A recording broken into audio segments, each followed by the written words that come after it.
Dzień dobry wszystkim.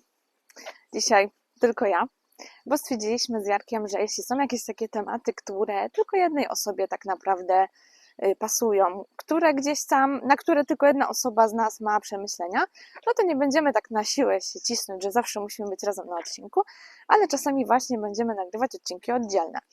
I myślę, że więcej takich odcinków oddzielnych na tym kanale zacznie się pojawiać. Dzisiaj ja do Was przychodzę z tematem, czego nauczyła mnie emigracja do Bułgarii. Tak, jest to taki temat, który we mnie jest dosyć taki mocny i gdzieś tam długo już o tym myślę.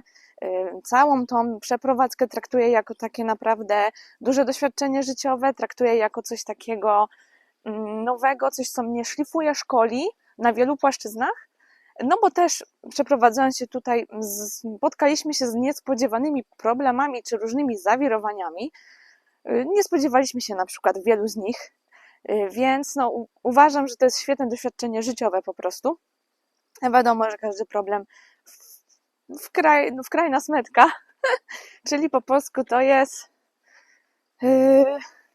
nareszcie, wreszcie, że każdy problem wreszcie da się rozwiązać. Więc zakładamy rozwiązanie tych problemów, no ale wiadomo, że trochę to trwa i że gdzieś tam też wymaga wysiłku później takie na przykład ustabilizowanie sytuacji, tak to nazwijmy. Tak, różne były takie wyzwania, więc w sumie może o tych wyzwaniach powiem, no bo że jeśli mamy jakąś naukę wyciągać, no to chyba z tych wyzwań wyciągamy taką naukę na przyszłość. Jestem w ogóle nad rzeką, nad naszą rzeką z pieskiem na spacerku, przyjemne z pożytecznym. Także z rzekę już znacie z jakichś shortsów, z jakiegoś też naszego Instagrama. Myślę, że znacie naszą rzekę, więc nie będę jakoś jej super pokazywać. Więc skupmy się na treści dzisiejszego gadanego odcinka.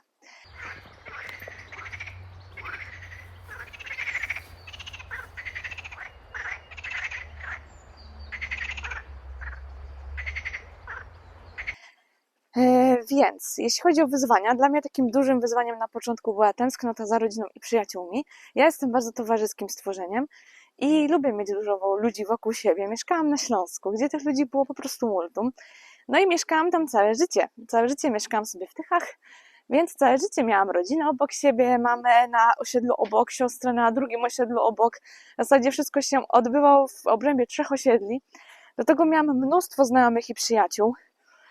Tak naprawdę na całym Śląsku i też w Polsce, i też za granicą, ale generalnie na Śląsku było największe skumulowanie wszystkich. Więc jak miałam ochotę iść do restauracji, a na przykład mój mąż nie miał ochoty, no to szłam z koleżanką. Jak miałam ochotę jechać w góry zimą, a Jarek nie lubił jeździć w góry zimą, to montowałam ekipę dziewczyn i jechałyśmy i nie było żadnego problemu, żeby znaleźć sobie towarzystwo na różne aktywności w ciągu roku. A tutaj przyjechaliśmy, no i co? Jesteśmy w małym miasteczku, nie mamy rodziny, nie mamy takiej ilości znajomych przyjaciół, bo tu mieliśmy trochę znajomych, oni nas poznali z kolejnymi znajomymi, no więc jakby byli ludzie, ale było ich po prostu dużo mniej. Było po prostu tych ludzi dużo mniej, więc taka demograficzna różnica, że nagle miałam do wyboru, nie wiem, na jakiś spacer jedną osobę albo na jakiegoś drinka pójść też jakby jedną osobę, a nie ileś tam, tak jak w Polsce. Właśnie nie było tego elementu rodziny, czyli tego elementu mamy, siostry, taty i tak dalej. Więc to było dla mnie duże wyzwanie. Więc tak, to jest coś, co powinniśmy brać pod uwagę, wyprowadzając się, że faktycznie może być z tego towarzystwa mniej. Przynajmniej na początku, a ten początek może trwać rok albo 2, więc to początek wcale nie musi być krótki. W naszym wypadku ja tak dopiero po roku zaczęłam się czuć, że jest już tak spoko, że tu mam znajomych, tam mam znajomych, tu w jednym mieście, tu w drugim. Polaków z okolicy zaczęłam też poznawać więcej, więc już tak było fajnie, że już teraz po ponad roku jestem na etapie, że są jakieś opcje, nie? Jak mamy potrzebę, to mogę się wybrać do miasta obok, z kimś tam spotkać. Poznaję też coraz więcej Bułgarów, coraz więcej Romów, więc też gdzieś tam te takie inne znajomości jakby się też niektóre pogłębiają, czy tam więcej się ich tworzy, więc tak, ale to czas zajmuje to czas, więc to taka chyba dla mnie duża nauka. Drugą taką nauką było dla mnie to, że przeprowadzamy się za granicę, nie znamy miejscowego języka przez pierwszy rok i mogą się pojawić problemy z pracą, po prostu. My mieliśmy plan, ten plan nam nie do końca wypalił Więc no gdzieś tam musieliśmy po drodze kombinować, bo jednak mieszkamy w kraju biedniejszym od Polski. To ma plusy, no bo przeprowadzka nie była dla nas kosztowna, w ogóle nie była dla nas kosztowna. Tylko na paliwo, żeby tu przyjechać, bo mieszkanie tu jest tańsze niż mieliśmy w Polsce. Więc tu w ogóle koszty życia są zupełnie inne. Ale właśnie to, że skoro tutaj jest biedniej, to też nie ma takiej miejscowej pracy. I nawet jak już znasz ten język i na przykład przyjmujesz się do bułgarskiej firmy, to te zarobki będą po prostu niskie. Więc trzeba się też na to nastawiać z drugiej strony. A my jako obcokrajowcy, którzy tu mieszkają, mają samochód zarejestrowany w Polsce, mają rodzinę całą w Polsce, no to też mamy potrzebę na przykład do tej Polski jechać. My co 4 miesiące mamy po prostu potrzebę jechać do tej Polski, co też na przykład generuje koszty. Jako obcokrajowcy, którzy mieszkali w Polsce, też być może jesteśmy przyzwyczajeni do innego poziomu życia i czasami ten poziom trzeba trochę zmienić. No i też myślę, że mamy trochę inne potrzeby, no bo przez to, że potrzebujemy jeździć do tej Polski, no to nie wystarczy nam takie standardowe 20 dni urlopu, czy tam 25 urlopów w roku dni. Byłoby to trochę trudne, żeby właśnie mieć taką stałą pracę na cały etat i mieć tylko ten urlop, no bo też on by może nie był taki elastyczny, jak potrzebujemy, żeby był. Dlatego to jest takie wyzwanie związane z pracą i też taka nauka takiej... A, to pociąg jedzie, dlatego tak. Tam jedzie pociąg. Nie wiem, czy to będzie widać, ale jedzie. Więc to jest też taka właśnie nauka kombinowania. Nauka takiego, żeby zarobić, mieć tą pracę, ale żeby ona właśnie była taka elastyczna, żeby dawała możliwość na przykład tego podróżowania do Polski, jeżdżenia, żeby ona też gdzieś tam te potrzeby trochę inne niż jednak miejscowych osób zaspokajała. To było takie wyzwanie i taka właśnie nauka tego kombinowania, takiego myślenia, takiego tutaj, jak to ogarnąć. No w naszym wypadku no to teraz właśnie chcemy pomóc sobie tym, żeby rozwinąć sklep. Ale tak, to uczy takiej jeszcze bardziej przedsiębiorczości, jeszcze bardziej takiego szukania rozwiązań, więc mnie osobiście to tego nauczyło, takiego właśnie szukania rozwiązań, kombinowania, ale też takiej może wytrwałości. Ja zawsze uważałam, że jestem dosyć wytrwałą osobą, ale tutaj jeszcze ta wytrwałość jest jeszcze na większym poziomie, no bo teraz tak, tworzę content na YouTubie, mam, nie wiem, 500 subskrypcji, ale to już trwa prawie rok. No i tak, wszyscy mówią regularność, no to musisz regularnie robić coś, co nie daje tobie jeszcze teraz żadnych wymiernych korzyści, być może da ci to jakieś korzyści w przyszłości. Czyli mamy jakiś projekt, czy tam nawet 2 projekty, czy 3, chociażby ten sklep, które rozwijamy, one nie dają na ten moment żadnych przychodów, żadnych jakichś takich namacalnych, dużych korzyści, chociażby gdyby YouTube był na takim poziomie, że na przykład ktoś by u nas coś w tym sklepie z YouTube'a kupił, no to wtedy jest jakaś taka wymierna korzyść za ten wysiłek, nie? A jeszcze jej nie ma. I to jest takie wszystko naprzód, że tak naprawdę robimy rzeczy do przodu. A robimy ich dużo, bo jednak dużo czasu pochłania rozwijanie sklepu, dużo czasu pochłania uczenie się też o marketingu, przynajmniej mi, bo ja gdzieś tam jestem tutaj osobą, która to robi, sprawdzę, mikrofon działa. Jakąś taką osobą, która to robi. W ogóle bardzo blisko tutaj jest nas Bociek. Ale nie, pod światło jest, to nie będzie widać.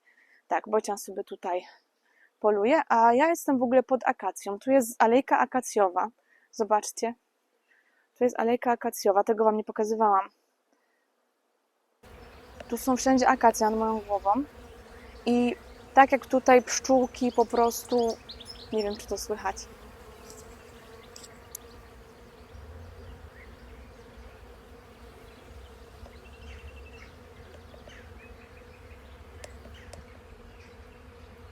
Ale tu jest jeden wielki brzęk pszczółek.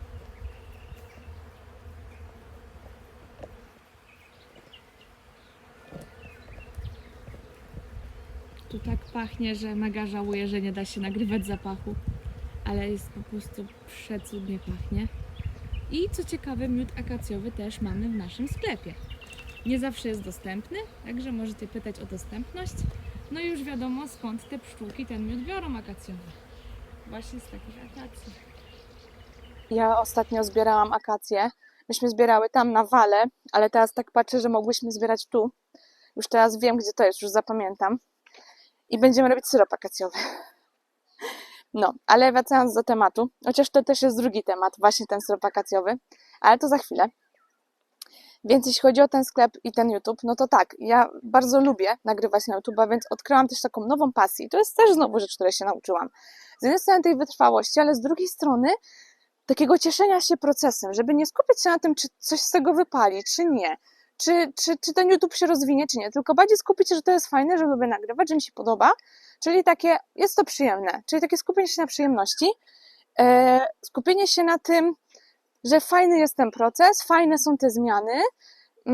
Takie szukanie w tych sytuacjach, które czasami są trudne i wyzwaniem, takiego właśnie możliwości rozwoju, możliwości odkrywania czegoś nowego. Więc to jest też coś, czego się uczę tutaj. Takiego cieszenia się procesem, z samej tej drogi cieszenia się. Jak chociażby z YouTube'em. Cieszenia się samym nagrywaniem, po prostu na luzie. Nie przejmowania się tym, że gdzieś tam coś nie wyjdzie albo wyjdzie. Po prostu lubię to robić, więc to robię. I to jest chyba też takie coś, czego się uczymy. Przynajmniej ja. A jeśli chodzi o tą akację, o której wspomniałam, jest tu jej pełno. No jakoś nie zwróciłam uwagi, że aż tyle było tutaj tych drzew, ale są wszędzie. Białe drzewa. Przepiękne. Tutaj jest takie bogactwo po prostu roślin, morwa, akacja, orzechy i to wszystko rośnie nad rzeką, w jakichś dzikich miejscach. Więc stwierdziłam, że będę korzystać z tych darów natury i będę robić sobie, nie wiem, syrop akacjowy, albo będę zbierać orzechy i będę suszyć zioła. I właśnie przyjechała teraz mama mojej koleżanki tutaj, zajmować się jej zwierzątkiem i właśnie mi pomaga w tym. Pomaga mi właśnie, że tu jest pokrzywa, tutaj ususzysz, to zrobisz tak, tutaj sobie zalej, zrób sobie z tego herbatkę, z tamtego herbatkę, to jest na to, to jest na to. Więc od kilku dni gdzieś tam już o tym rozmawiamy. Wczoraj zbierałyśmy właśnie akacje, zbierałyśmy czarny bez, zbierałyśmy takie rzeczy, pokrzywę, więc tutaj też taka fajna, nowa rzecz, której się uczę. Takie trochę powrót do korzeni, no bo ja tu mieszkam w małym miasteczku. Jest tu większy dostęp do natury zdecydowanie niż na przykład w Tychach na Śląsku. Jest tu bardzo dużo właśnie takich wspaniałych rzeczy do cieszenia się nimi, jeśli mówimy o naturze. I stwierdziłam, że będę się tego uczyć i będę z tego korzystać. I to jest taka kolejna rzecz. Założyłam sobie ogródek na balkonie, coś tam sobie próbuję. Najpierw wszystko podlewam i coś tam próbuję intuicyjnie się uczyć, ale generalnie tak, to jest kolejna rzecz, której się uczę. Takie właśnie naturalne rzeczy, korzystanie z tej natury. Musimy przekroczyć taką alarzeczkę. Jutka, tylko tego nie pij, hopaj. No i idziemy tam jeszcze kawałeczek i będziemy wracać. Co tam, Jutka? Fajny spacer?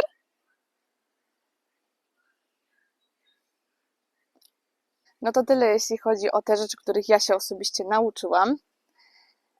Jeśli macie ochotę, to zajrzyjcie do naszego odcinka Q&A, gdzie występujemy razem i razem odpowiadamy na różne pytania dotyczące właśnie przyjazdu tutaj i nie tylko.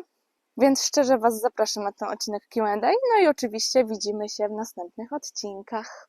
Ciao! Oczywiście link do sklepu i link też do tego Q&A podepnę Wam w komentarzu przypiętym i w opisie odcinka.